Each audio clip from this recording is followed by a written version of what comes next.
Guys, this is S&P 500 weekly technical analysis for the week of October 24th, 2022.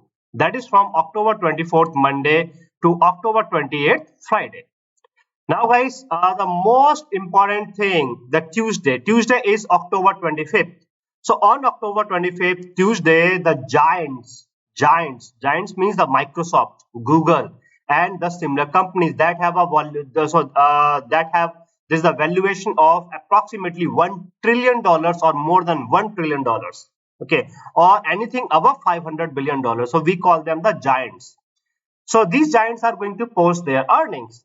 This means that, and Microsoft and Google, they are the part of Dow Jones, S&P 500, and the Nasdaq. However, these the Microsoft and the Google, they are going to make this a very heavy impact on the S&P 500 because they hold very significant percentage, like 6%, like 9%, 8%. Okay, in this the S&P 500, particularly Google. So we this is the Alphabet. Alphabet, okay, it has these two, okay, Google and Google. So class A and the class C. Okay, so this means that overall almost like 15%, not 15%, but 20% of this the weight in the S&P 500. So these companies are going to post their earnings on Tuesday. This means that the Tuesday will be very heavily volatile. So when I say heavily volatile means that you cannot predict the movement of the S&P 500 or the entire stock market on Tuesday, whether it will come down heavily or whether it will move up heavily. So that is unpredictable. That will be defined by the earnings of these giants, that how this or like what kind of earnings these giants are going to post on Tuesday. That is October 25th. Now, then comes a Thursday. So on Wednesday night, yeah, on Wednesday night, so Wednesday will be October 26th. On Wednesday night, the Meta. Okay, again, it is again one of the giants, but now the valuation, okay, it has decreased to I guess $300 billion or $400 billion. Okay, so Meta is going to post its earnings after hours Wednesday. This means that on October 27th, so October 27th will be Thursday. So the open of the S&P 500 and the Dow Jones and the Nasdaq, okay, that will be impacted by the Meta. Although we have seen that the earnings of the Snap, okay, so this the Snap is an advertising business. Snap, Meta, Alphabet, Google, they are all in the advertising business. They are making money through this the advertisement. So Snap has posted means very disappointed earnings, and the same impact was seen on the Meta and the Alphabet yesterday. Pre-market Meta and Alphabet, okay, they were down. However, sometimes later, just before the open of the market, the stock market, this is the Dow Jones, S&P 500, and the Nasdaq. There was a news from this the Wall Street Journal, okay, about a possible this the slowdown of this the rate hike. So I am going to discuss this the entire thing and how it was fabricated, how it was executed, and they have chosen this a particular time. So this particular kind of manipulation, I will discuss this thing in a particular section in this video. Anyway, so the Snap has posted disappointed earnings, that the advertising business, okay, it is slowing down, and that was the reason that the the shares of the Meta and the Alphabet, they were down significantly, like 4%, 5% pre-market, and that was the reason. Okay, 1 hour before the open of the entire stock market and the S&P 500, we were seeing that the S&P 500 will see a gap down open of around 1% or 0.75%.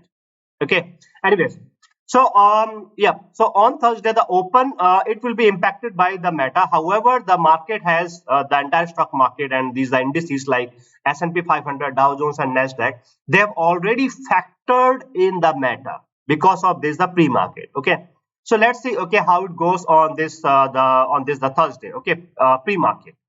Now on Thursday itself, again, two of the giants of the industries. Apple is the biggest company, okay, that is there in the world. So the valuation is more than $1 trillion, I guess 1.5 or $1.6 trillion of Apple. So on Thursday, after hours, the Apple and Amazon are going to post their earnings. So this means that the Tuesday, Thursday, and including Friday, because the Apple and Amazon are going to post their earnings after hours on Thursday. that will be October 27th. So its impact will be seen on Friday, that is the next week. Okay, the Friday, that will be October 28th.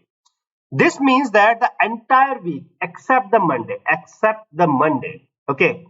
So Monday, okay, nothing special. Other than the Monday, the entire week is going to be heavily volatile, and nothing can be predicted like 90% even. See, if you have seen my previous S&P 500 weekly technical analysis, then you know that we were able to achieve more than 80%, okay, sometimes more than 90% accuracy. Okay, but in this particular case, because of this, the very heavily volatile sessions, okay, this is the very heavily volatile, this is the stock market that we are going to see in the coming week.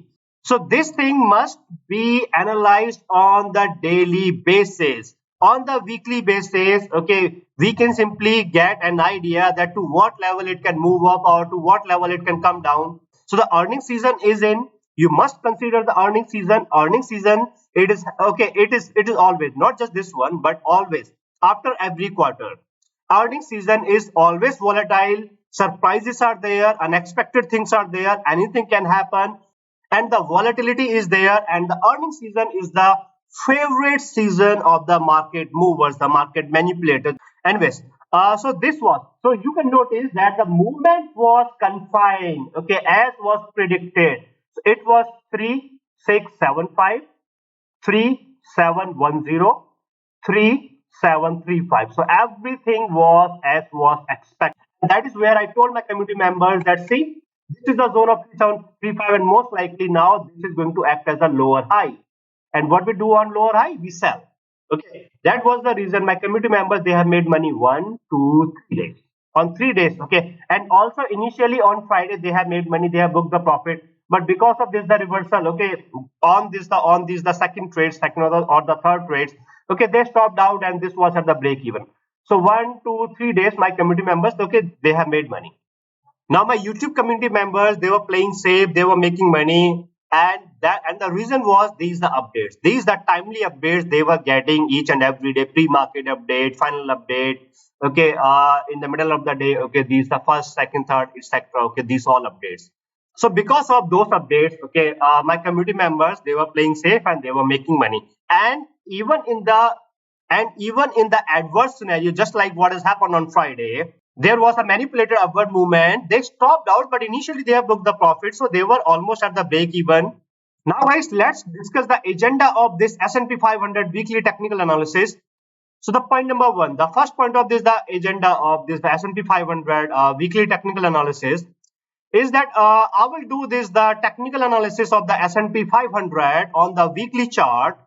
And why this is the weekly chart? Because we want to know that what is happening in the stock market, what is happening in the S&P 500, the Dow Jones, Nasdaq, means the big picture, the hawk eye view, the broad picture. So this will also give us the trend. This will also give us the trend, right? So see guys, one more thing, that whenever you want to know the trend, whenever you want to see, okay, what is happening, okay, what is going to happen, etc., means particularly the trend, in that case you should always look for this, the weekly chart. So the weekly chart will tell you, okay, what is the trend of the stock market or the S&P 500. The trend on the daily chart, it can change every week, every 2 weeks, or every month. But the trend on the weekly chart, it will remain there. For example, you have seen that from the year 2020 to early this 2022, okay, for almost for 1.5 years, the trend was bullish. It was bullish. Even though we have seen, okay, some reversals in between. So those reversals, they were because on this, the daily chart, there was a trend change on the daily chart. Okay. However, the big picture was that for more than 1.5 years, the trend was bullish. And why that was bullish? Because we have seen that on the or through the weekly chart. That is the reason why I am saying that we should always look on the weekly chart when we want to know there is a long-term trend, right? So this is the trend setter, the weekly chart. And the daily chart, that trend means the daily chart will give you an opportunity to re-enter. If it's a bullish trend, then you can re-enter, okay, means you can buy on the dips. If it's a bearish trend, then you can sell on this the high. After this, the point number 1, that is S&P 500 technical analysis on the weekly chart. Then the next point is that I want to discuss is the manipulation technique. Okay, although I have made a separate video for that. So today I will discuss only the news and the close, that how the market movers, they use the news, means they fabricate, they pre-plan. Okay, means they write a script. They write a script. Now they execute the script on a particular day, okay, at a particular time, and accordingly they spread this the information, or they change the sentiments, and accordingly they move the market, the entire stock market. And means when I say stock market, I mean the indices and all of these the stocks. So S&P 500, Dow Jones, and the Nasdaq. Okay. Other than that, the close. So these the market movers and these are market manipulators. Okay. So when I say closing, they will willingly give a close to the market, to the stock market, or to a particular stock, or to an index like S&P 500, Dow Jones, or this the Nasdaq. So let's say yesterday this closing of the S&P 500, it was above this the moving average. So this was pre-planned that there will be a closing, and this closing will be that there will be a closing, and this closing will be above the moving average. Why? Because once the closing is above the moving average, then this will further increase the bullish sentiments. As simple as that. If the closing comes below the moving average, then it will remain bearish, right? So willingly they define the close. It is not you or me who are defining the close. They define the close. Okay. Anyways, then I will also discuss the situation in the UK. On Tuesday, this very heavy 2% gap up open. This 2% gap up open, mainly or the primarily it was because of the situation in the UK when there was a new finance minister, and he said that they are going to repeal, or they are going to revoke these tax cuts. So there was a 2% gap up open. But because of this, the 2% gap up open, okay, I told my committee members that 2% gap up open, it is making the technical saturated in the bullish side. This means because the technicals are getting saturated, this means that it is going to come down. Now further, then I will. The next point of this the agenda is that I will give you the S&P 500 support and resistance levels. And as you know that our support and resistance levels, okay, they are very sensitive, and they are very critical. So I will tell you that now in the coming week, see again, coming week will be heavily volatile, something that we have not seen in last few months. So next week will be heavily volatile, but still I will try to give you the possible range up and the downside, okay, both sides, that what we can expect from the S&P 500. Then I will discuss the dollar index, the bond yield. Yes, the bond yield. So the 2-year bond yield last week also in my previous weekly technical analysis, if you have subscribed to my channel. So in my previous weekly technical analysis, I have told you that we are expecting it to hit 5%. This is the 2-year bond yield, and as of now it has hit 4.635%, I guess. Okay, means it was moving up. So until and unless the bond yield hits 5%, we cannot expect the bond yield to decrease or to come down. Bond yields are extremely bullish, extremely bullish. Okay, the 10-year bond yield and the 2-year bond yield. And also, I will try to give you the earnings impact, that how okay the situation can change based on the earnings from Apple, particularly from Apple and the Microsoft. Okay, on the earnings impact on the S&P 500. Then comes the next part of the agenda, that is S&P 500 technical analysis on the daily chart. So I will do the S&P 500 technical analysis on the daily chart. This was the first point of the agenda, where I will do the technical analysis on the weekly chart. So weekly chart means that trend setter, okay, and the hawk eye view. And this the daily chart. Daily chart means that we need to see what is going to happen in the S&P 500, and also possibly in the Dow Jones and the Nasdaq on Monday, like October 24th, to Friday, that is October 28th. So we will see like what is going to happen okay on these the daily basis, because again the up down, okay, this is the result of the daily chart, not the weekly chart. The weekly charts are quite stable. On the daily chart, the technicals get saturated. So one of my YouTube community members, he is mostly, or he is generally bullish. Okay, I think he has never ever traded, okay, as bearish. So now he says that even there is a manipulation, he accepts the manipulation, and he says that this is normal. Whatever happens, okay, in the bull side, he says that this is normal. Okay. Now what he says is that if we follow only and only the technicals, then the market or the entire stock market, the S&P 500, it will always on and always it will come down if we follow the technicals.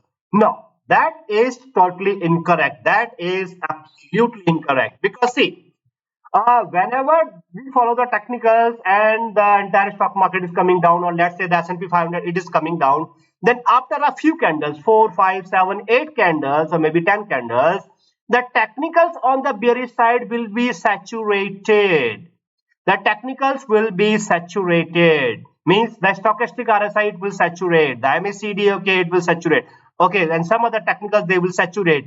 Because of that saturation, they will force the S&P 500, they will force the entire stock market to move up heavily. So when this the market, it moves up heavily, then it will form a lower high, and on this the lower high, then again the selling will begin, and again it will come down, and then again, okay, the technicals will saturate. When we convert this thing into the weekly chart, so this is happening after 8 or 10 days on the weekly chart, okay, this may happen like after 2-3 months, maybe 6 months. Once the technicals are saturated on the weekly chart, then we will see a heavy reversal on the weekly chart. So that will be the short-term bull trend that we call as the short-term bull trend. Okay, considering that we are talking about this the bearish trend, okay, on this the weekly chart, right? So it is absolutely not true that if we follow the technicals, then the S&P 500 or the entire stock market, it will always and always come down. No, and mostly this is the problem with the retail traders. Okay, not with the experienced trader, because experienced traders, they know, okay, what the stock market is, how the stock market works, the bullish and the bearish, okay, the technicals, they know each and everything. But the retail traders, okay, this is so this is a kind of psychological problem with them. They get trapped again and again, they get trapped and they lose. Okay, so for example, these are retail traders, they are making $100, but they are losing $500. Okay, this is what is happening with these retail traders, and the primary reason is that they do not know the technical, they do not understand the movement of the stock market, okay, and this thing. So when you know that how the system works and how the technicals work, you keep patience, you enter, okay, on these the key levels, then what happens? In that case, you make money. Means if you are losing $100, then you are making $500. Anyways, no offense to these the retail traders, because I know that it is almost impossible to make them understand that what it is, okay, and what I'm talking about the technicals and these things. Anyways, then the last point of this the agenda, okay, the point number 6 is the probable movement of the S&P 500 from October 24th, that is Monday, to October 28th, that is Friday. Once again, guys, we are in the heavily volatile market. Anything can happen, surprises can be seen, unexpected things can be seen. If you think that it is going to move up, you may see that on 1 or 2 days, that on like for 1 or 2 days, okay, it is moving up. But surprisingly, okay, on one day, for some reason, it came down heavily, so heavily that there was the fall of 6 to 7%, right? So unexpected movements can be seen. Unexpected, these are surprises can be seen, because we are in the earnings season. We are in the middle of the earnings season, and the giants are going to post their earnings. So even though, okay, they are going to post the earnings, I will still try to give you a probable movement, okay, and let's see, okay, how the S&P 500, the Dow Jones, and the Nasdaq is going to behave in the next week. So guys, this was the agenda of the weekly technical analysis of the S&P 500. I want to make this thing very, very clear that this technical analysis is not a financial advice of any kind, in any form, or in any manner. Secondly, this technical analysis must not be construed or accepted as a trade setup in the stock market. And the last but not least, that whatever profits or losses you are seeing in the stock market, in your respective stocks or in your respective indices, or even in this the S&P 500, whether you are seeing 500% profit or whether you are seeing 50% losses, these profit and losses, whatever these profit and losses are, these are all yours. I have nothing to do with these the profits and losses, because I am giving you the technical analysis, and I do not know that how you are going to interpret my technical analysis. Someone says that he has made 200% profit, someone says that he has lost 50% money. So these two people, they have followed the same technical analysis. One has made money, other has seen the losses. So that is why I am saying that I have nothing to do with your profits or losses, because I do not know that how you are going to interpret my S&P 500 technical analysis. Now guys, let's talk about the S&P 500 technical analysis on the weekly chart. Now, guys, we are here on the weekly chart. This is the first point of our agenda, the S&P 500 technical analysis on the weekly chart. This is the weekly chart. So when I say the weekly chart means that one candle represents 1 week, not 1 day or 1 hour. One candle means 1 week, right? Let's see what is happening on this the weekly chart. So So first comes the candle itself. First is the candle. So when you look into this, the candle, it's a bullish candle, not just a bullish candle, but it's a heavy bullish candle. So it is simply see the shape of the candle. It is not defined. Okay, the only thing that is defined here is that it is a heavy bullish candle and it is indicating bullish sentiment. So earlier yesterday, okay, the S&P 500, it was trading around this one, okay, around this level, okay, 3650. But then you know that there's the movement and then it closed above. So if it would have closed here around this level, then definitely, okay, this was what? This was the hammer. This was the hammer, and that hammer, okay, that technically the hammer, okay, it would indicate a further fall. That the similar thing that has indicated here, okay, in this the candle. However, okay, within a day the picture has totally changed, completely changed. Okay, so this is simply indicating the bullish sentiment. Now, first comes is the Ichimoku cloud, because the S&P 500 is trading and has closed below the Ichimoku cloud. This means that the S&P 500 is bearish through the Ichimoku cloud, right? Then comes this the moving averages. Moving averages, clear fan out, clear fan out. This is the bearish fan out. This is the bearish fan out. Okay. Other than that, the S&P 500 has closed below all of the moving averages. This means that the S&P 500, S&P 500, this is or this the S&P 500 is clearly bearish through the moving averages. Not bearish, sorry, not clearly bearish, but absolute bearish through the moving averages. Then comes the Bollinger Band.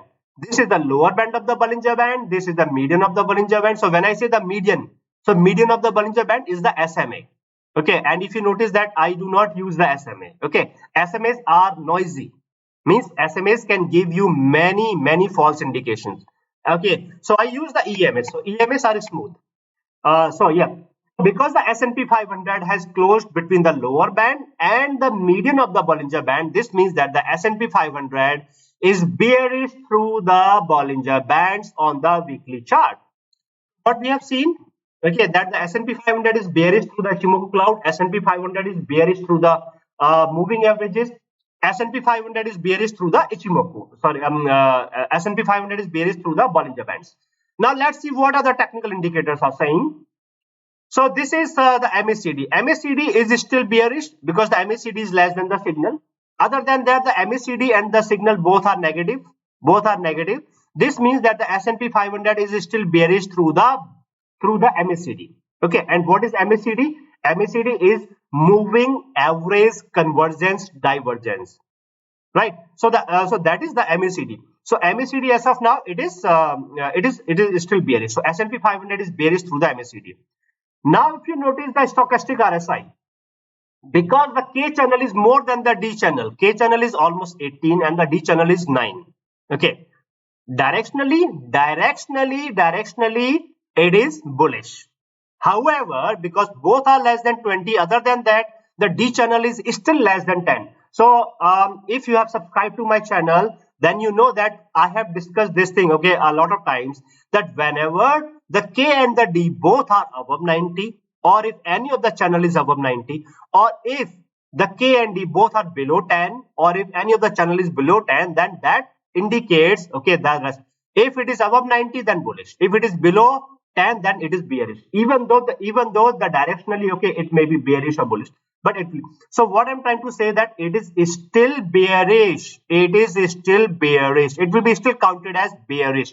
So the stochastic RSI, it is going to be counted as bearish. Other than that, when we look into this, the divergence in the closing prices of the candles, so that is normal. Divergence is normal. Volatility, yes, so volatility is still high. In case of this, the S&P 500, S&P 500 is still volatile because it is trading at 193. And the high we have seen at 198, 199. So it is already trading on these the highly these the volatile level, like 95 or 96% of these the historical volatile level, all time high levels. Guys, what we have seen is that through all of the technical indicators, no surprise, again, no surprise that through all of the technical indicators, the S&P 500 is bearish, heavily bearish or absolute bearish. Okay, see again, guys, I do not speculate, I do not assume anything, I just analyze my data, I just analyze my technicals. Okay, I just analyze the data that is published by the government, okay, and these the government agencies. I analyze that data, and accordingly, okay, I tell you whatever is there, okay, it is in front of you. You are seeing in on my screen. So on my screen, it is clear that the trend is still bearish. This is just a break. This is just a break. So it will move up and then it will further come down. This is the clear picture. That is why we always look into the weekly chart, because the weekly charts are less noisy and weekly charts are the trend setters. What? The trend setters. The bullish trend or the bearish trend, it is defined by the weekly charts. Okay. Now guys, we have seen that the S&P 500, it is clearly bearish through on this the weekly chart, means there is no change in the trend. The trend is still bearish. And okay, yes. So one more thing. So what it means? So when the trend is bearish, so what does it mean? It means that if you see that previously the S&P 500, it has struggled, okay, around this level, around this zone. And what was this zone? 3840. This zone was 3840. It has struggled, okay, then it moved up and then it came down, again it struggled, again it came down. This means that the zone of 3840 is extremely critical for the entire stock market, for the S&P yes, for the entire stock market, and primarily for the S&P 500. This means that if in the coming week, if the S&P 500 is able to move up to this level, the 3840, then it is going to face resistance, not just resistance, heavy resistance, because of this the previously, okay, this is the defined. This is also the confluence zone, not just a resistance zone, but this is also a confluence zone. This means that this is going to act as a very strong resistance, and even if for some reason, because of earnings or some reason, even if it is able to breach the 3840, it will again come back. It will come back to 3840. Okay, so this means that you can trust 3840. This is the zone of 3840. Okay, that is one part. Now, other than that, there are chances. If you look into this, the moving average, the red moving average, okay, this is around 3820. This is around 3820. Okay. Now, in the next week, okay, what will happen? That it will come down to this and this. So it will come down to 3810. Okay, approximately. See, whatever will be the actual figure, okay, if you are my community member, then I will tell you, okay, that where exactly we are seeing, okay, this is the moving average. So when it will come down to just a bit, maybe 3810, okay, or maybe 3800 itself. So this is the next candle that is going to form. Okay, most likely initially we are going to see an upward movement because of this. Okay, these the bullish sentiments, okay, that are seen in the stock market and in the S&P 500. So when this the S&P 500, it moves up, initially it is going to hit this the red moving average. This is where it is going to give you an opportunity. Okay, and also guys, anything that is around 3840, so we have a zone of 3790. That is what? That is the zone of 3790. Okay, so when I will do this, the probable movement of the S&P 500, I will tell you, okay, about this, the zone of 3790. So in the zone of 3790, again the S&P 500 can struggle. When it struggles in the zone of 3790, then we need to see whether it is holding or it is coming down. If it is holding, then we will have to wait for Tuesday, okay, the earnings, and accordingly we will decide. And accordingly, okay, means we will we see in the coming week, we have to change, or we have to plan our strategy each and every day. Our strategy will change according to this the movement of the S&P 500, the Dow Jones, Nasdaq, and the entire stock market, and according to this the earnings. Okay, and also there will be good chances that once again we can see a manipulation at least one day. Okay, because see, we have seen the manipulation back to back. Okay, in this week also and in the previous week also. Okay, there was this the heavy manipulation again, because the next week will be heavily volatile. So again we can expect manipulation at least on one day. Okay, now we need to see that when exactly the manipulation is going to happen. So if you are my community member, okay, then I will tell you that probably when, okay, we can expect this the manipulation to happen. But again, guys, that for that, okay, we need to change our strategy each and every day, okay, in the coming week. It is going to be very, very heavily volatile. Anyways, so what I was trying to say is that the S&P 500, okay, it has fair chances to hit this the moving average around 3800, 3810. Okay, so when it is moving in this the zone of 3790, then we need to see whether it is holding or whether it is coming down. If it is holding, then we can expect it to hit the 3840. Okay, so now 3840 historically, okay, this is the level. This means that yes, now we can expect the new lower high to be formed at 3840, just like it was there, okay, earlier, okay, in this the week of September 19th, okay, in the week of September 19th, it was there earlier. So we have seen, okay, this the lower high was there, okay, it was there. Now again, when it is moving up, so again we can expect the lower high to be formed, okay, there. And what we do on the lower high? We sell, we go bearish. Again, guys, do not forget that the trend is bearish. I have shown you that the trend is bearish. It is moving up, let it move up, no need to FOMO, no need to participate in the rat race just like these are retail traders. Okay, you are an experienced trader, okay, and you understand the technicals. Or even if you are not, then if you are watching my technical analysis, this means that you are curious to know, the things, the technicals. Okay, so no need to FOMO, no need to participate in the rat race. Wait for the S&P 500 to form a lower high. Once the lower high is there, go bearish, and that is where you are going to make money comfortably. Again, follow the principle that be ready to make $500 and be ready to lose $100. Okay, unlike the retail traders who are ready to make $100 and who are ready to lose $500. Okay, so change your psychology and change your strategies, right? So guys, I will discuss this the more thing, okay, in our probable movement of the S&P 500. Now comes, guys, this is the next part of the agenda, and the next part of the agenda, the second point of this, the S&P 500 weekly technical analysis, means the agenda of this, the S&P 500 technical analysis is the manipulation through the news and the close and the situation in the UK. So guys, now comes the second point of our agenda of this S&P 500 technical analysis, and that is the manipulation, okay, or this the manipulation techniques. See, I'm not going to discuss each and every technique because I have already made, okay, these manipulation two videos, part 1 and part 2. Okay, so now I'm going to discuss only these the two techniques. Okay, one is this the news or this the misinformation. Okay, and second one is the close. Okay, so how the manipulators, okay, they used these two strategies, and this is nothing new. Okay, this is there since the beginning of the stock market. So what has happened is that yesterday there was not just one news, but there were two news. Okay, number one, the primary news was that the Wall Street Journal. What? The Wall Street Journal. Now, do you know that who owned this particularly? Okay, this the Wall Street Journal, and you'll be surprised. You'll be really surprised that who owns this the Wall Street Journal. Now, I hope you have got some idea what I'm going to talk about, right?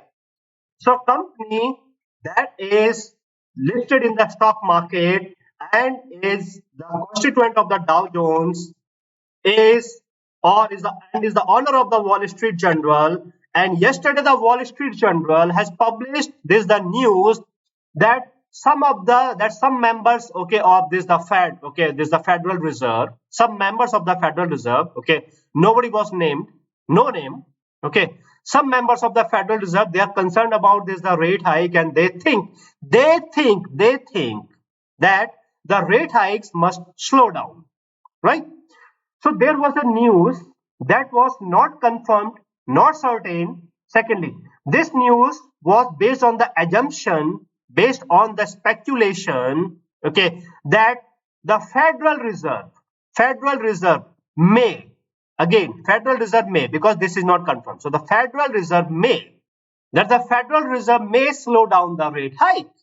And that is where I have informed my YouTube community members that, see, as we are all aware of, that today was pre-planned, script was well written and timely executed, and it was a perfect combination that pushed the entire stock market up based on a hype that the Feds may. Fads may think or can slow down the rate hike. And the best part of this, the pre-planned, this the well-written script, that it was executed on Friday. That was the monthly expiry. That was monthly expiry when everyone was bearish. Technicals were saying bearish. Everything was saying bearish. But because of this, the pre-planned, well-written script that was executed timely, just before the open of the stock market, just before the open of the S&P 500, the Dow Jones and the Nasdaq on the monthly expiry, that was clearly manipulation. This was what we call as the pure manipulation, 100% pure manipulation. And once again, guys, I generally, I don't argue, and I don't want to argue with these the retail traders, who do not understand, these things and the technicals. Because again, one of my community members, who is bullish, and he doesn't have much idea about the technicals. So he has mentioned that whatever was in this the Wall Street Journal, he trusts the Wall Street Journal. So he has simply denied the facts that why it was there, why it has happened. He said that whatever is there, he trusts the Wall Street Journal, right? So these the retail traders. So I simply means I cannot argue with them. So basically, not just the retail traders, but some of the experienced traders, they also fall in these, these the news, and the traps. So they only see that what is happening, but they do not think that why it is happening. Until and unless you know that why it is happening, you will see that you are making 100% profit. Sorry, you are making $100. This is the profit, and you are making a loss of this the $500. Right? So your losses are much more than your profits, because you are not thinking about why it is happening, and why it is happening, and why it was not supposed to happen, or why it was supposed to happen. You are just seeing that this thing is happening. Yes, everyone is seeing that this thing is happening, but why it is happening? That is the question. And guys, that is the reason I have this the S&P 500 knowledge transfer program, where I teach that how to analyze the movement of the stock market, the S&P 500, the Dow Jones, or any stock, or the Nasdaq, and how to not to fall into the traps, how to recognize the trap, how to understand the technicals, how to learn the technicals. So the purpose of this, the S&P 500 knowledge transfer program, is to teach you that how the things work, why the things work, whatever is happening, why that is happening, why it was supposed to happen, why it was not supposed to happen, and how it is happening. So the S&P 500 knowledge transfer, this is based on the principle that give a man a fish and you feed him for a day, but teach him how to fish and you feed him for a lifetime. So guys, I have given the link to this S&P 500 knowledge transfer in the description of the video and also in the comment section. So guys, now back to this point, the news thing. This the market manipulators, the market movers, they are the part of a syndicate or a cartel. So you have heard about this a cartel. Means you have probably seen you have probably watched the movies or the web series on this the cartel. So in the stock markets, in the beginning of the stock market, we have these the cartels. Cartel. And these the people of the cartel, or these the lobby, they are responsible for the movement, whatever happens, big, very big, in the stock market. See, one more thing, that the earning season is the favorite season of these the cartel members or the market manipulators, because they get a lot of excuses that because this was the news, that was the news, this was the earning, that was the earning, bad earning, good earning, this guidance, that guidance. So they get a lot of excuses. And even if the Securities and Exchange Commission, the government agency, even if the Securities and Exchange Commission, if they see that so if they see that there was manipulation, and if they issue notices, to these the cartel members or these the market manipulators, then they have this they have the answer that there was this stock has the company has given some good guidance, or there was better than expected earnings. So they have means technically, or you can say like, yes, theoretically, means they have done the manipulation, right? But the Securities and Exchange Commission cannot do anything. I guess 3 or 4 years ago or 5 years ago, Elon Musk, maybe you have heard, this is the news. The Elon Musk Securities and Exchange Commission fined him $10 million. What? $10 million, because he has manipulated. Means he was found guilty of manipulating the Tesla stock. Tesla, and there was one other stock. So the Securities and Exchange Commission found him guilty of manipulating. Okay, and then they have fined Elon Musk this with the $10 million. So like this, the Wall Street Journal, okay, Wall Street Journal, okay, is an honor is the Dow Inc. Okay, and the Dow Inc. is the part of the Dow Jones Index. And yesterday, if you notice that the Dow Jones was the major gainer of because of this the manipulated movement. So it was the major gainer in terms of the percentage. Then the second gainer was the SP 500, third gainer was the Nasdaq. So whatever manipulation it has happened in the Dow Jones. Okay, through the numbers that we can see. So like what they have decided is that on Friday, that was the monthly expiry. Futures and options, that was the monthly expiry. Okay, weekly expiry, okay, that doesn't work like that. So that was the monthly expiry. Okay, and generally if you see that the weekly expiry, either they will do it on the weekly expiry Friday or just one day before this the Friday, Thursday. Okay, so if you see that this was what? This was Thursday, right? And then this was Friday. And sometimes, okay, they do it on Monday. Okay, anyways, but Friday, okay, that particularly the expiry day, okay, this is their so one day plus minus of this the expiry day, okay, like Thursday or Monday. Okay, Friday is the expiry. So the one day plus minus that will be Friday, so that will be Thursday or Monday. Okay, so generally they manipulate, okay, on these days. Now if you notice, okay, this was the manipulation that was done on what? That was done on Monday. Okay, anyway, so what they did is that they have decided that let's fabricate a news. Okay, what news? That there are some Fed members who are concerned about this aggressive rate hikes. Okay, and because they are concerned about the aggressive rate hike, this means that they are indicating that the Federal Reserve or the Fed chairman can think about slow down or there's a slowing down. Okay, this is the rate hike. Right. Now, the first point was that they are not going to name that who was actually or who actually said this thing. The first thing was that they are not going to publish any names. No names that this person has said this thing. No.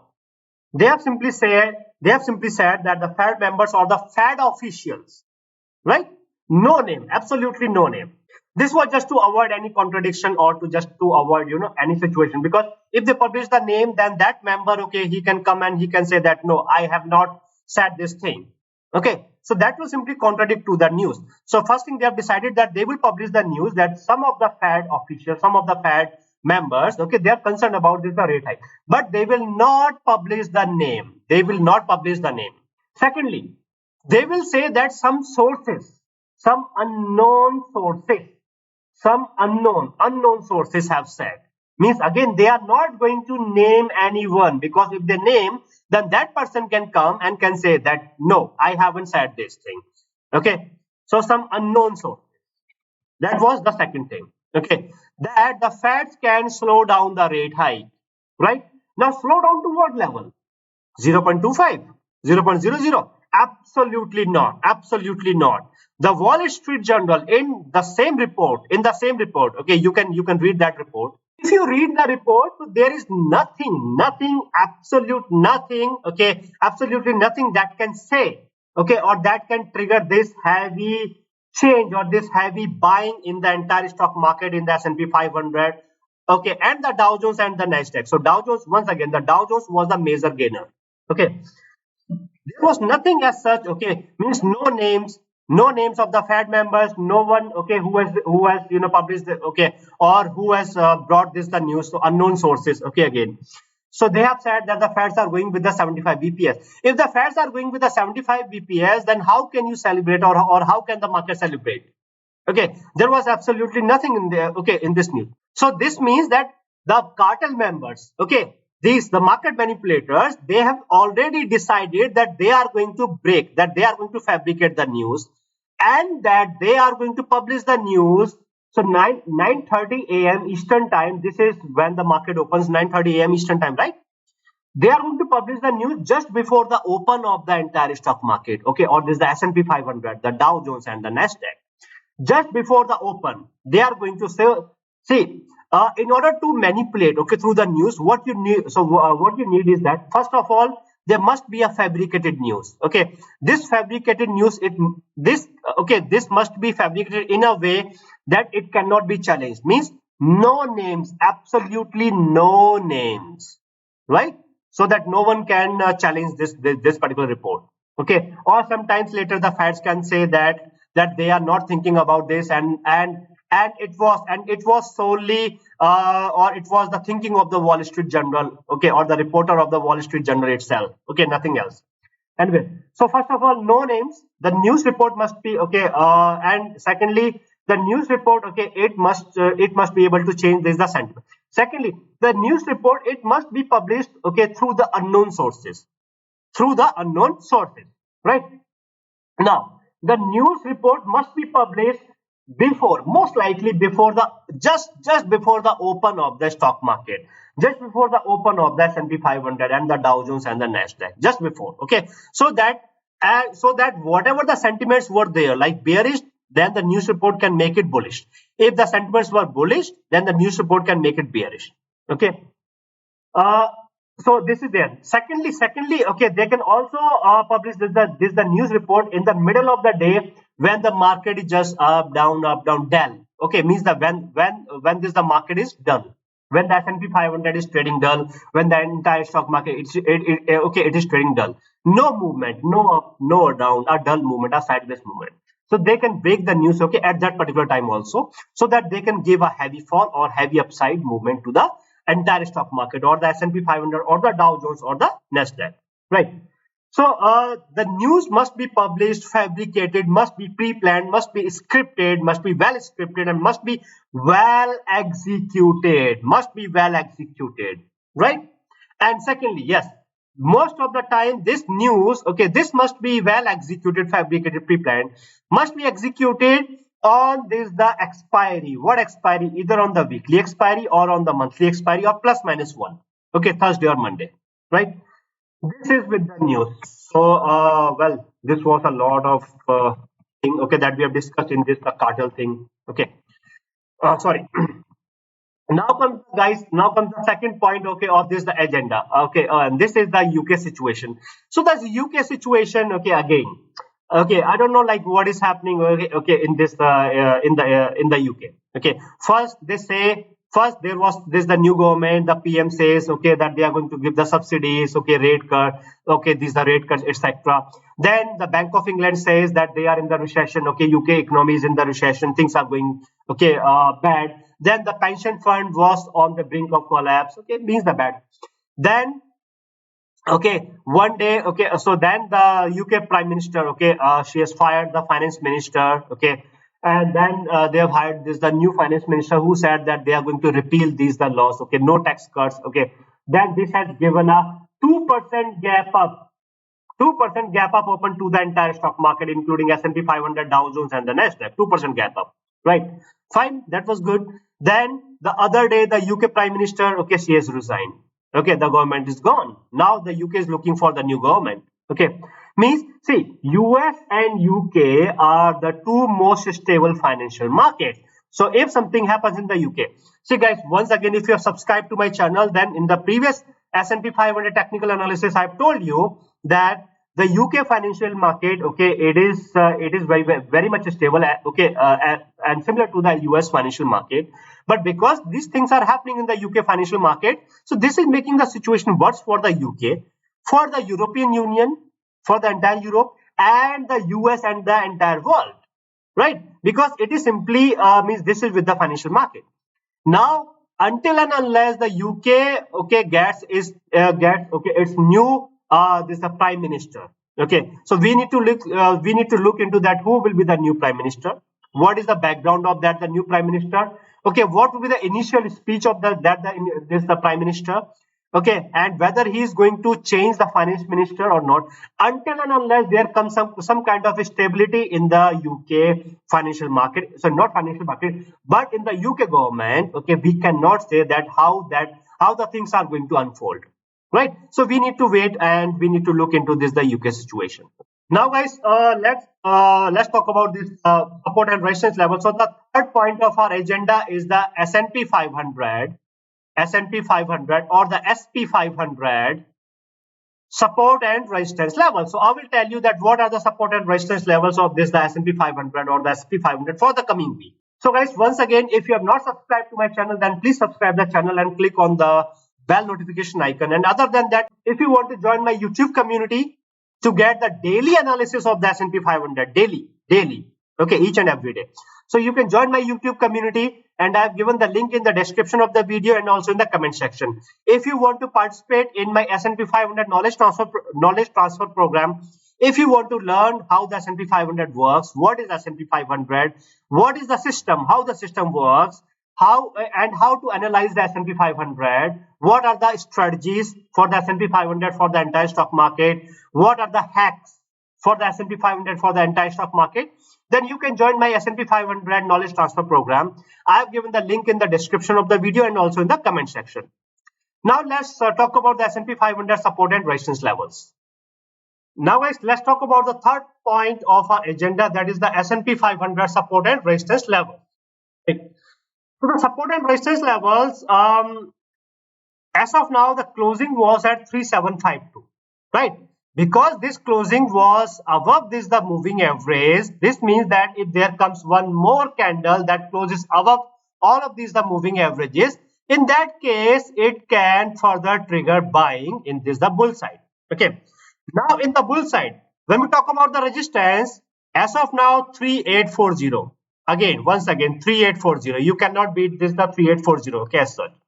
Because technically what we have seen is that 3840, it has acted as, okay, very heavy support as well as resistance for the S&P 500 multiple times.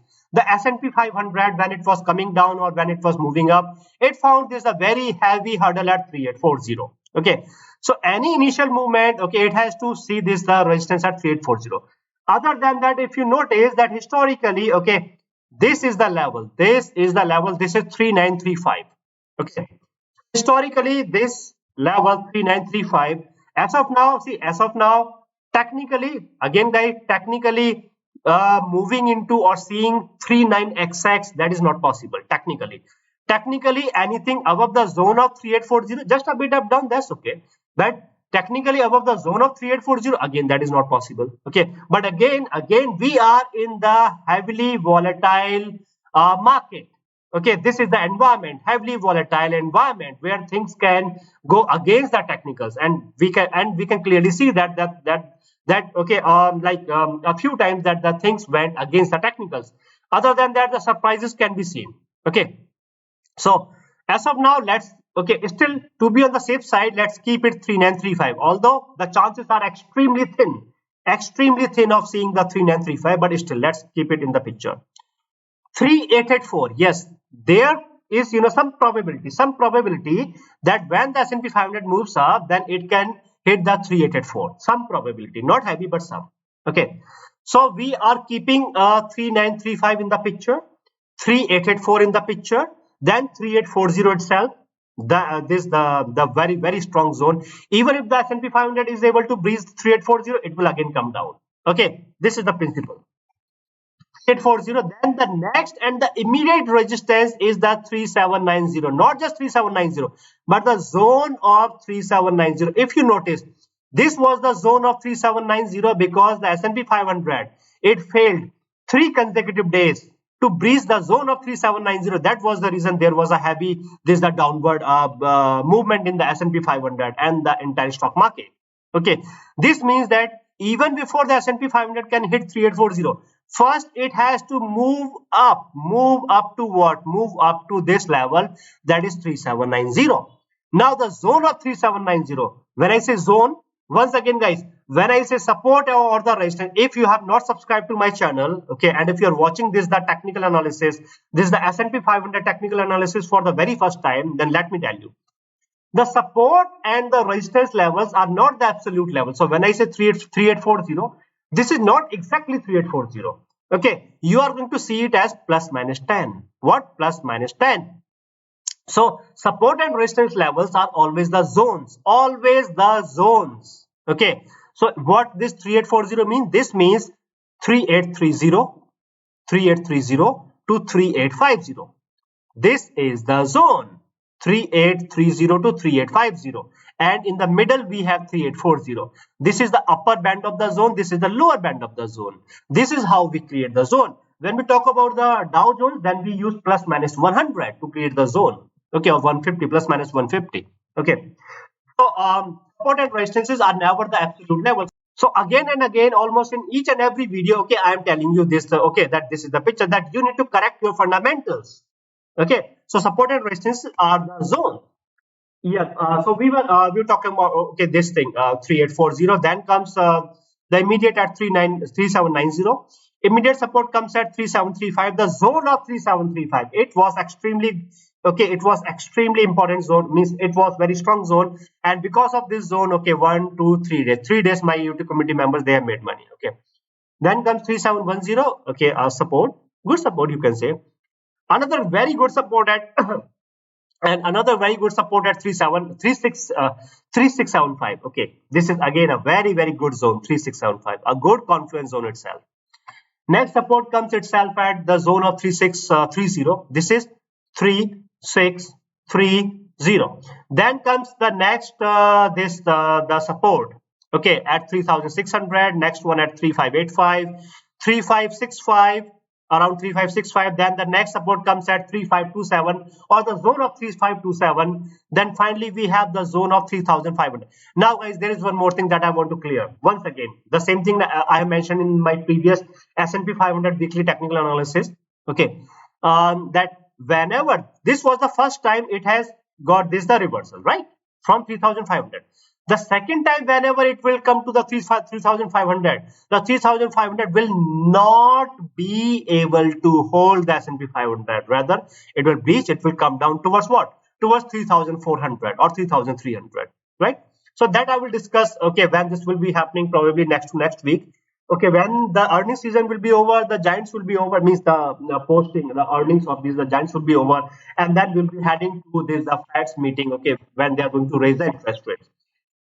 The market, okay, market still has to, it still has to, respect that the particular that the rate hike, it has not yet factored in the possible rate hike, and it has to, that will be there in the first week of November. If not, then 100% in the second week of November, when the Feds will be raising the interest rate. Okay, so whenever it comes down, it will reach the 3500 and it will come down to 3400.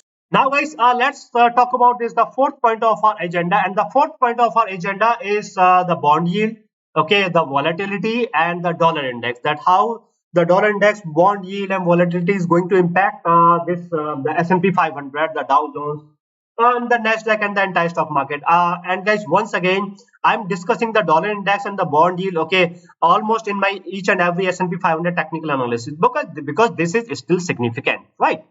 And other than other than that, if you have not yet subscribed to my channel, then please subscribe the channel. And if you want to join my YouTube community to play safe and to make money, in that case, I have given the link in the description of the video and also in the comment section. You can use that link, okay, to join my YouTube community. And other than that, guys, if you want to participate in my S&P 500 knowledge transfer program, if you want to learn about the S&P 500 hacks, strategies, the system, how it works, the analysis of and how to analyze the S&P 500, then you can participate in that program. So guys, now comes this the next part of our agenda. Okay, that is the fourth point of our agenda, and that is the dollar index, the volatility and the bond yield and the impact of these on the S&P 500. This is the dollar index. Okay, so just in this the quick, okay, and once again, this is for the people who are watching this my S&P 500 technical analysis for the very first time. That when I say the dollar index, so dollar index means the strength of the dollar, okay, in comparison to the European currencies like euro, pound sterling, okay, the Swiss franc, and then Japanese yen, okay, and two other currencies. So this is, so we are simply measuring the strength of the dollar, okay, corresponding to these the currencies, okay, the respective currencies. Because the situation in the UK, okay, it is bad. That is the reason the dollar is moving up. It is not, the dollar is not moving up because the situation in the US is good. No, situation in the US is also not good. Okay, but the dollar index is moving up because the situation in the Europe, okay, and around the globe, okay, it is bad. That's it. That's the only reason. Now I'm not going to discuss in this some more detail this thing, because I've already discussed and I'm discussing this thing each and every video. Okay. So now the dollar index. Let's talk about these the technicals. So what do you see? Okay, on these the technicals. On the technicals, you will notice. Okay, if I use this the weekly chart of the dollar index. Okay, so the weekly chart clearly says that it is bullish. All of the technical indicators are saying it is bullish. Okay, the only change in the stochastic RSI. Okay, that is now directionally bearish because of this the heavy bearish candle. Otherwise, until until previous week, the dollar index. Okay, it was bullish. So it's still only this the one change in this the dollar index. Okay. Otherwise, it is still bullish. Means the trend of the dollar index is bullish. Okay. So it can still means we can see okay a little bit of downward movement. Okay, that's not a big deal. But otherwise, the trend is bullish. Okay, and it will remain bullish. Now, other than that, okay, on this the daily chart, what we can see is that the moving averages, there is a clear fan out in the bull direction. Secondly, the dollar index, it was able to close inside the moving averages, not below the moving averages. The day it closes below the moving averages, we will wait for the two consecutive closings. Okay, and if you notice, okay, it closed one day below the moving averages, second day above the moving averages. So the concept of the two consecutive closing, it failed and then it went bullish. Okay, we still need to wait for at least one day to confirm. Okay, that whether there comes not one day but maybe 2 to 4 days, maybe next week, if the dollar index, if it closes below the moving averages on two consecutive days, two consecutive closings, if that happens, then only yes, then only it will be. So MACD is bearish and the stochastic RSI, it is bullish still. Okay, when there comes the two consecutive closings below these the moving averages, okay, then only we can say okay, yes, now the dollar index is moving up and now the stock market is moving now the dollar index is moving down and the stock market is moving up, means that Dow Jones is moving up, SP500 is moving up, and the Nasdaq is moving up. So if you are my community member, okay, then and whenever this thing happens, okay, then I will tell you, okay, that this is happening, and now the chances of seeing a further bullish movement, okay, it will be there, right? So now comes yes, so this is with this the dollar index. Okay, then comes the bond yield. Now, if you look into the bond yield is super bullish, not bullish, super bullish. This is the 10-year bond yield hitting the 30 years of high, 30 years, 40 years high. Okay, what was that? Sorry, this is where we need to look into the monthly chart. Okay, last time when we have seen this thing, last time it was back in 2008. 2008. The bond yield, okay, this time it is after 14 years. Okay, 14 years. And looks like it is holding at this is the 2008, but still, okay, it has some good chance to further move up to like 4.6, okay, or something. So the bond yield, okay, it is super bullish. You can, guys, you can simply look into the candles. Candles are super bullish, super bullish. Okay, bond yield is moving up and bond yield is creating a very heavy impact on this market. When the bond yield moves up, the dollar index moves up, the stock market comes down, the Dow Jones comes down, the S&P 500 comes down, Nasdaq comes down, everything in the stock market comes down when the bond yield and the dollar index they move up. Okay, and almost and almost the same thing is happening. Okay, on this the 2-year bond yield. So bond yield, okay, that is happy bullish. Now let's talk about the volatility, the VIX. Okay. See, generally I do not look into this the VIX. Okay, because VIX doesn't follow the technicals as such. Okay, VIX simply follow the sentiments. Okay, means sentiments that are beyond the technicals. So what we do is that in order to see a more clear picture, we need to move on to this the weekly chart of the VIX. Okay, so when we move on to this the weekly chart of the VIX, okay, what we can see. So this is a bit, means this is more stable. Number one is that all of the technicals are saying it is bullish. VIX is bullish. Simple. And this is what we wanted to know, whether it is bullish or not. Okay. Other than that, what it is saying, it is coming down, then it can come down to hit this the moving average, just a bit down, like 1% down, I guess. No, 3% down, approximately. Sorry, let's calculate. Simple. Let's use our this the measure. Let's measure 5%, 5 point something, or 4 to 5%. So it can come down to 4 to 5%. It can hit this the moving average, and then it can go bullish. Simple. Okay, so this is what we are looking through the technical on the daily chart of the VIX. Okay, it is noisy, very noisy.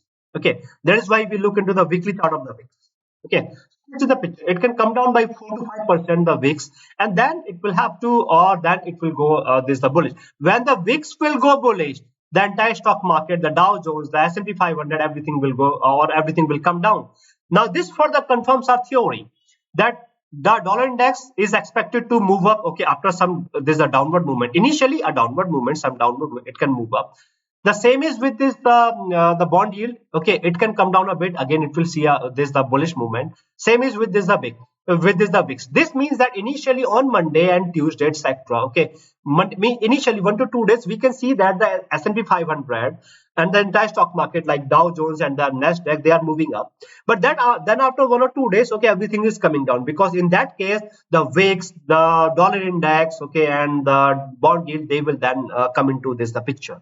They will move up, and S&P 500 will go down, Dow Jones will go down, the Nasdaq will go down, and this the entire stock market, okay, it will go down. Now, the only thing that can save the entire stock market or the S&P 500, okay, is that before the dollar index, before the volatility, before the bond yield go bullish, there comes a crossover in the moving averages. If this crossover comes before they go bullish, in that case, yes, in that case, even they will be bullish, but the stock market will move up. Simple.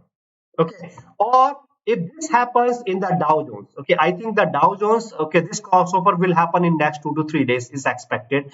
In the S&P 500, okay, it may take 4 to 5 days. So we will look into the Dow Jones. Okay, once again, if you are my YouTube community member, okay, then I will tell you, okay, if that is happening in the Dow Jones, first it will happen in the Dow Jones. If that happens in the Dow Jones and it happens before the dollar index and the VIX and the bond yield moves up, and then definitely we will enter into the short-term bull trend. So guys, that is with the dollar index, the volatility, and the bond yield. Now comes the fifth point of our agenda, and the fifth point of our agenda is the S&P 500 technical analysis on the daily chart. So now I'm going to do this, the technical analysis of the S&P 500 on the daily chart, and I will tell you, okay, how the S&P 500 is going to behave technically, okay, or what the technicals on the S&P 500 chart are saying on the daily basis, whether it is bullish or neutral or bearish. Okay, that is what we are going to look into this, the S&P 500, the daily chart of the S&P 500. So guys, once again, if you have not subscribed to the channel, then please subscribe the channel. And if you want to join my YouTube community in order to play safe, then I've given the link in the description of the video and also in the comment section. Other than that, guys, if you want to participate in my S&P 500 knowledge transfer program, then the link is also there in the description and also in the comment section. So guys, now let's talk about the S&P 500 technical analysis on the daily chart, and this is the fifth point of our agenda. Now guys, you can see that I have the trend line in the picture. Okay, so the role of the trend line, okay, this is something that I'm going to discuss in the probable movement of the S&P 500, right? So first let me tell you, okay, this is the S&P 500 technical analysis. Okay, the technicals, what the technicals are saying. So guys, first comes this, the Ichimoku cloud. So if you see that the S&P 500 is trading and has closed below the S&P, below this the Ichimoku cloud. This means that the S&P 500 is bearish through the Ichimoku cloud. Then comes the moving averages. Moving averages, there is a clear fan out that is supporting the bear trend, not the bull trend, bear trend. There is no change in the moving averages. It's still there is a clear fan out, no crossover. This clear fan out is saying that the moving averages are clearly bearish.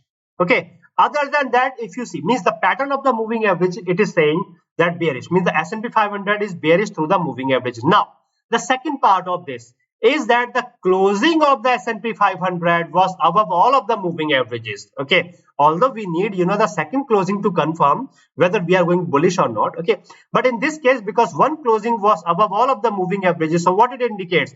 This indicates that the S&P 500 is bullish through the moving averages, because the pattern is saying bearish, closing is saying bullish. This means that the S&P 500 is neutral through the moving averages. What? It is neutral through the moving averages, right? But guys, again, until and unless there comes a confirmed crossover, there will not be any short-term bull trend. As simple as that. Short-term bull trend will be there. Technically, will be there only and only when there comes a confirmed crossover, right? So now comes this is the Bollinger Band. So for this, the S&P 500, if you notice that this is the upper band of the Bollinger Band, this is the median of the Bollinger Band. Because the S&P 500 has closed in between the upper band and the median of the Bollinger Band, this means that the S&P 500 is bullish through the Bollinger Band. This is interesting that the S&P 500 is bullish through the Bollinger Band. Earlier it was bearish, but now just within a day with this, the pure manipulation, okay, it is now bullish. Okay. So now we can understand the intention of these market manipulators, that they want to bring this the S&P 500 up further, okay, so that they can trap more retail traders and so that they can bring in more volume, okay, where the retail traders or the small traders, they will think that everything is going bullish. They will go bullish, they will buy, and the market manipulators, okay, they will sell, and then they will sell heavily.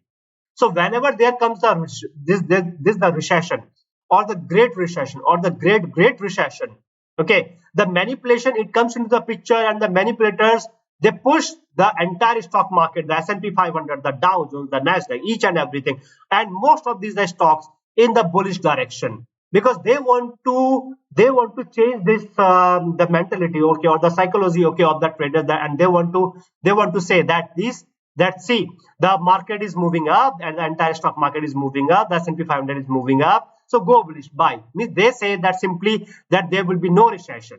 Okay, there is no impact of the recession, there will be no recession.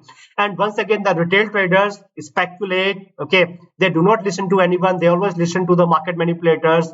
They trade with like 1 minute candle, 5 minute candle, 15 minutes candle, okay. So they most of the time, okay, they get trapped, and this is where the market manipulators, they make money. And that is something, okay, I have mentioned in my this the community updates, that we are not much concerned about the market manipulators, because in one form or the other, the market manipulators help us.